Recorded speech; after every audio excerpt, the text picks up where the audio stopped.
राहुल एक दिन अपने पुराने घर के बगीचे में खुदाई कर रहा था जब उसने एक रहस्यमय संदूक पाया। संदूक के अंदर एक पुराना दर्पण और एक किताब थी।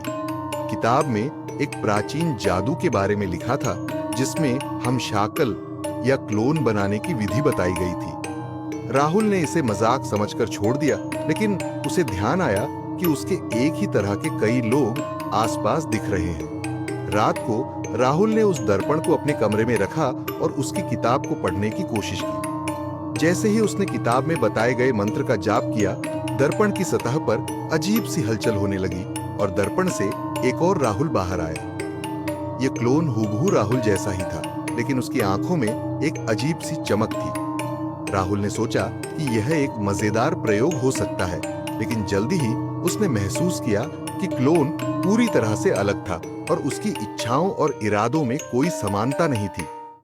क्लोन धीरे धीरे राहुल के जीवन में घुसपैठ करने लगा, उसके दोस्तों और परिवार के साथ भी व्यवहार करने लगा।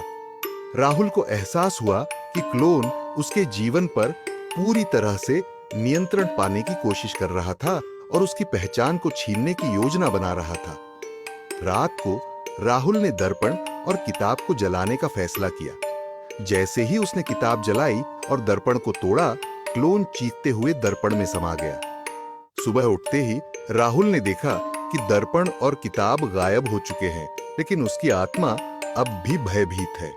उसने महसूस किया कि वह खुद ही क्लोन से घिरा हुआ है, जो अब भी उसके जीवन में कहीं न कहीं छिपा हुआ है। राहुल के मन में अब केवल एक ही सवाल था, क्या वह खुद असली है या क्लोन ने उसकी जगह ले ली है?